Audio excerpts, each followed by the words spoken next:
Stockholm Syndrome is a fascinating psychological phenomenon that has captured the attention of both scholars and the general public. Named after a bank robbery in Stockholm, Sweden, in 1973, where hostages developed positive feelings towards their captors, this syndrome refers to a complex set of psychological responses that occur when hostages or abuse victims develop an emotional bond with their captors or abusers. At its core, Stockholm Syndrome represents a survival mechanism wherein victims form a psychological alliance with their oppressors as a means of self-preservation. This paradoxical bond often manifests in various ways, such as the victim defending or sympathizing with their captors, expressing loyalty towards them, and even refusing to cooperate with authorities or law enforcement if it means betraying their abusers. Several factors contribute to the development of Stockholm Syndrome. One of the primary drivers is the perceived threat to the victim's life or well-being. In situations of extreme duress, individuals may instinctively seek to align themselves with those they perceive as having power or control over their fate, leading them to form a bond with their captors as a means of seeking protection or safety. Additionally, the captor's occasional acts of kindness or mercy can further complicate the victim's feelings.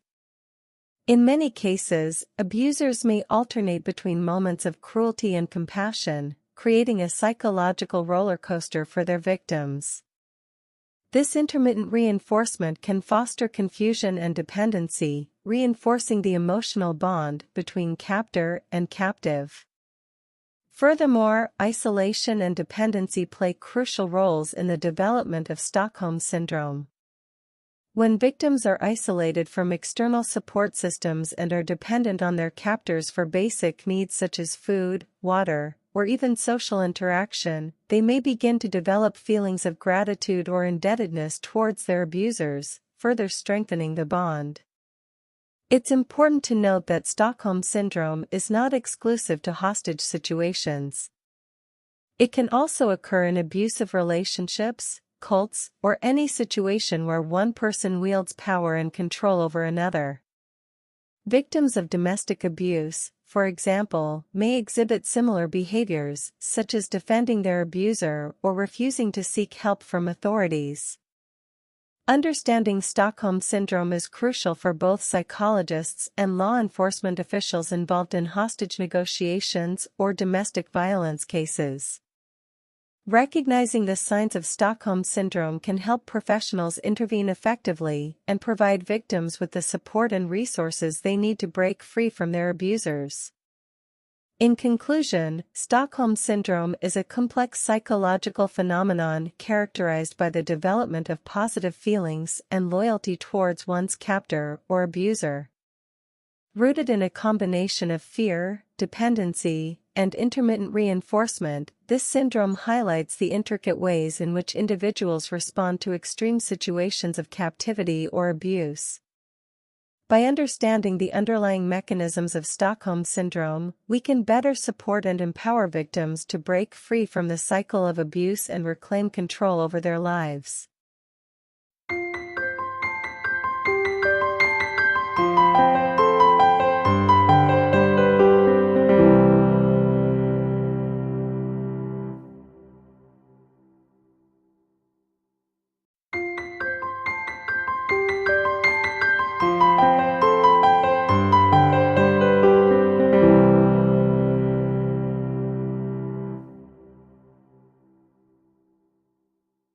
Синдром Стокгольма – это удивительное психологическое явление, которое привлекло внимание как ученых, так и широкой публики.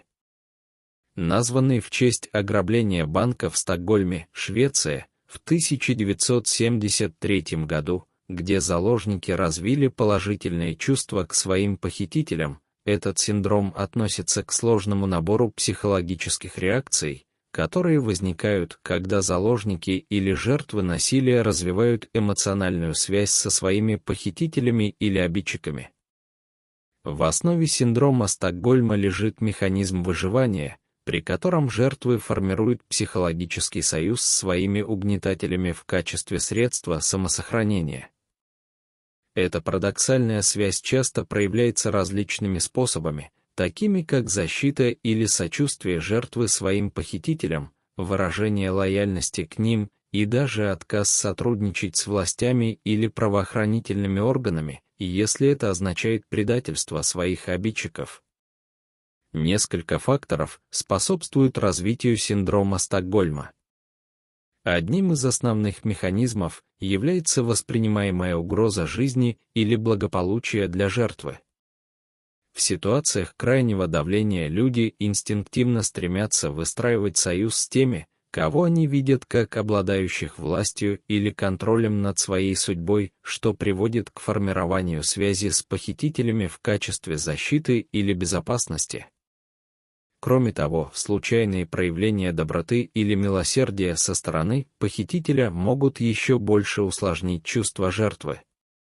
Во многих случаях обидчики могут чередовать моменты жестокости и сострадания, создавая психологические горки для своих жертв. Это интервальное подкрепление может вызывать смятение и зависимость, укрепляя эмоциональную связь между похитителем и заложником. Более того, изоляция и зависимость играют важную роль в развитии синдрома Стокгольма. Когда жертвы изолированы от внешних систем поддержки и зависят от своих похитителей для удовлетворения базовых потребностей, таких как еда, вода или даже общение, они могут начать развивать чувство благодарности или обязательства перед своими обидчиками, что дополнительно укрепляет связь. Важно отметить, что синдром Стокгольма не ограничивается ситуациями с заложниками.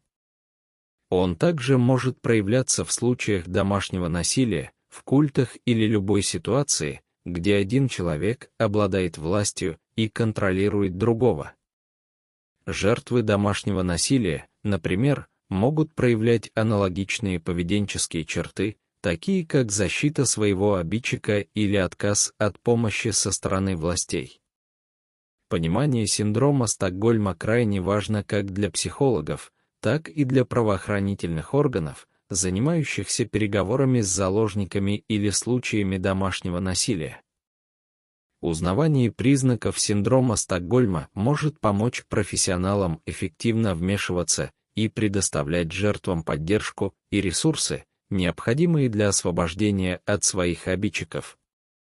В заключение, синдром Стокгольма – это сложное психологическое явление, характеризующееся развитием положительных чувств и лояльности к похитителю или обидчику. Укорененный в сочетании страха, зависимости и интервального подкрепления, этот синдром показывает сложные способы, которыми люди реагируют на крайние ситуации пленения или насилия. Понимая основные механизмы синдрома Стокгольма, мы можем лучше поддерживать и давать силу жертвам для освобождения от цикла насилия и восстановления контроля над своей жизнью.